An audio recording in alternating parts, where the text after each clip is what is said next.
The sprint to the finish line with only 24 hours left in this presidential race. My co-anchors Terry Moran and Bill Weir are on the trail with the candidates. We'll have their reports in just a moment. But first, the other story dominating the news for the past week. Hurricane Sandy and the devastation left in its wake, and the desire to do something to help. So, all day today, Disney and ABC have been raising money to help those who need it most. We kicked it off this morning with a telethon on GMA. As of right now, viewers have contributed a staggering amount, $15.7 million, which includes $3 million from Samsung. If you can help, just dial the number listed on the screen. We hope you will. But now we turn to the election. My co-anchor Terry Moran has been on the trail with President Obama today and joins us now from Iowa. Good evening, Terry. 11 cities in 3 days.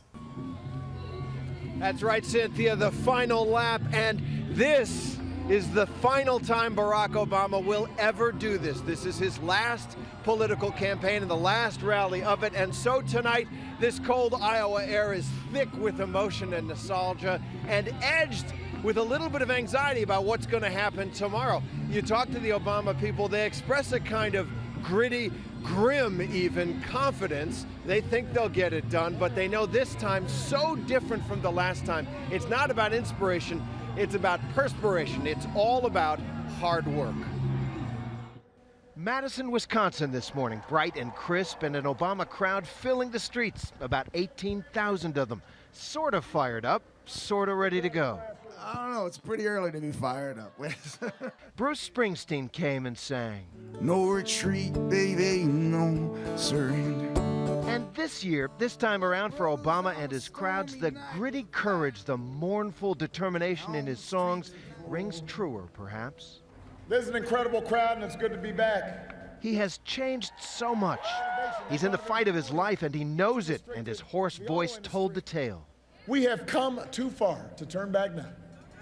We've come too far to let our hearts grow faint. Now's the time to keep pushing forward.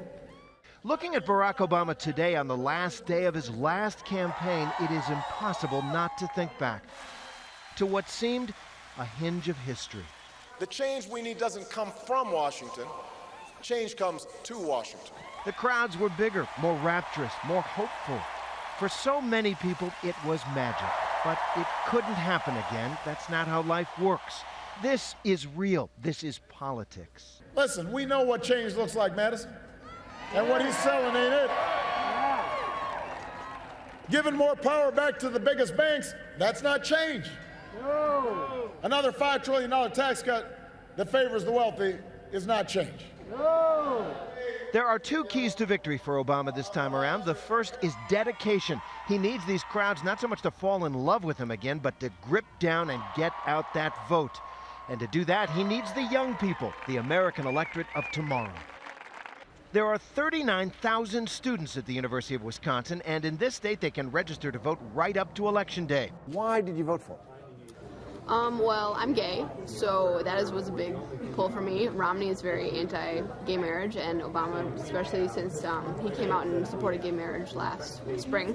So that's one of the big things for me. The other key for Obama? Well, it's Victor Schmidt, and so many like him. I've been laid off 3 times in 3 years, basically. It would seem like you're the perfect Romney voter then. Never gonna happen. Why not? Because they just don't represent my values. Across the country, white men like Victor have abandoned Obama in droves. But here in Wisconsin and elsewhere in the Midwest, the president does better with these voters. For many of them, it seems, conservative attacks on the president that question his patriotism, even his Americanness, just don't work as well. One of the things against Obama on the other side sometimes is they feel he's not a true blue enough American. You know what I mean? Sometimes. Yeah, they keep saying that. You don't buy that. What's a true blue American, you know? Obama went to Columbus, Ohio this afternoon. Jay-Z joining Bruce Springsteen on the bill. But we drove across the farmland to Iowa to catch up with the campaign in Des Moines. Here we go, crossing the mighty Mississippi River from Wisconsin, battleground state, into Iowa, battleground state, where it all began politically for Barack Obama, and which he really needs to come through for him again this year.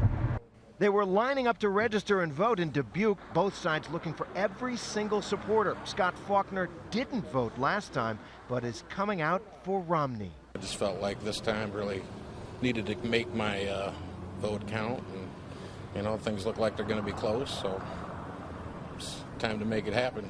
You could decide the election. That's right. The last rally of Barack Obama's historic political journey, the end of a long, hard, and often ugly campaign on both sides, and the end of the Obama era, or the start of a new chapter, a new chance for him, for them, for hope. So they've given us a souvenir to commemorate this last night. Finish where we started.